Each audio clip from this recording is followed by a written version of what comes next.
Assalamualaikum warahmatullahi wabarakatuh. Perkenalkan, nama saya Beatrix Aifaditya dengan NPM 24041010308 dari kelas Teori Administrasi Negara kelas I. Di sini saya akan menjawab persoalan-persoalan teori administrasi negara, yaitu yang pertama, ada mengapa penanganan COVID-19 di Indonesia menggunakan konsepsi networking governance, yaitu karena secara teoritis, networking governance menekankan bahwa negara tidak lagi menjadi aktor dominan tunggal dalam penyelesaian masalah publik. Negara diposisikan sebagai bagian dari jaringan kebijakan yang terdiri dari berbagai aktor yang saling bergantungan. Hubungan antar aktor bersifat horizontal, kolaboratif, dan berbasis negosiasi, bukan hanya sekedar perintah hierarkis. Pendekatan ini muncul sebagai kritik terhadap all public administration yang terlalu birokratis dan new public management yang terlalu menekankan efisiensi pasar tetapi lemah dalam menghadapi krisis sosial berskala besar.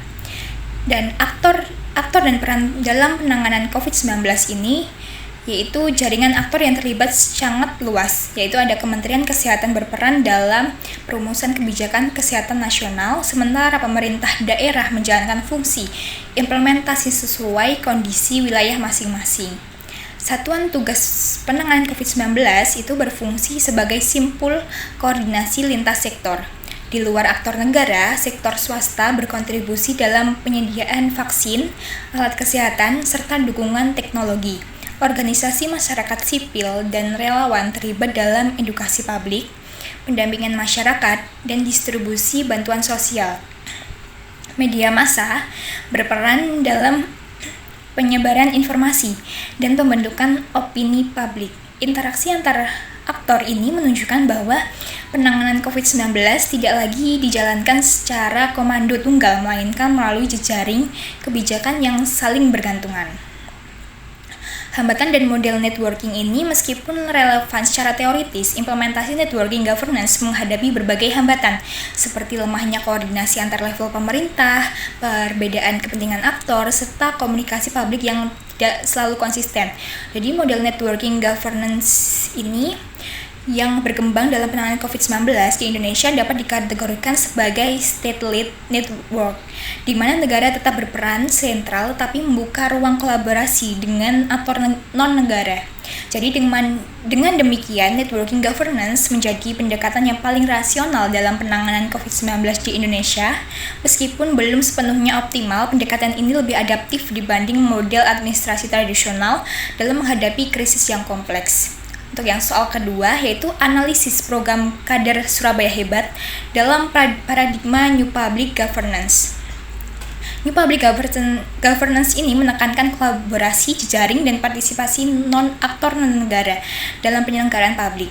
Pemerintah tidak lagi berperan sebagai pelaksana tunggal, melainkan sebagai fasilitator dan koordinator. Paradigma ini menekankan nilai kepercayaan, kerjasama, dan co-production. Untuk implementasi program Kader Surabaya Hebat ini, program Kader Surabaya Hebat melibatkan pemerintah kota, tenaga kesehatan, kader masyarakat, serta keluarga sasaran. Kader berperan sebagai aktor kunci di tingkat komunitas yang menjembatani kebijakan pemerintah dengan kebutuhan masyarakatnya, dan peran aktif kader dalam edukasi gizi, pemantauan balita, pendampingan keluarga, menunjukkan praktik co-production di mana layanan publik diproduksi bersama oleh negara dan masyarakatnya.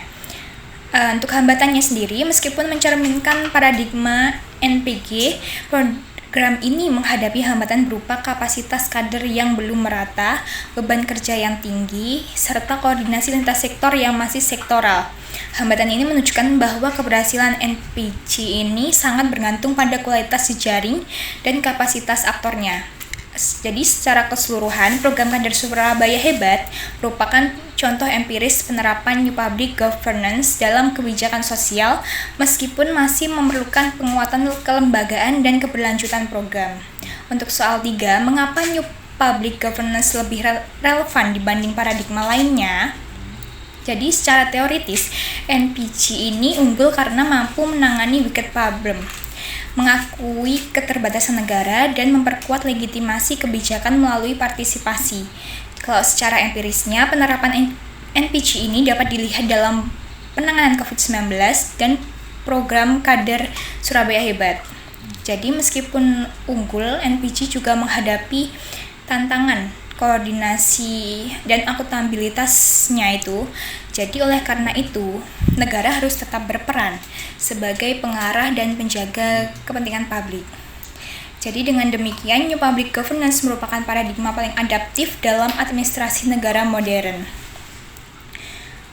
Karena perubahan karakter masalah publik menuntut perubahan paradigma administrasi negara, jadi permasalahan publik saat ini bersifat kompleks, lintas sektor, dan melibatkan banyak aktor. Jadi dalam konteks ini, paradigma New Public Governance menjadi lebih relevan daripada paradigma-paradigma sebelumnya. Untuk perbandingannya dengan paradigma lainnya, yaitu Old Public Administration menekankan hierarki dan kepatuhan aturan, tapi kurang adaptif. Tapi kalau New Public Management menekankan efisiensi mekanisme pasar, namun sering mengabaikan nilai sosial dan partisipasinya. Jadi sebaliknya, New Public Governance ini menempatkan kolaborasi dan jejaring sebagai inti tata kelola publik itu tersendiri. Jadi sekian dari saya, kurang lebihnya mohon maaf. Wassalamualaikum warahmatullahi wabarakatuh.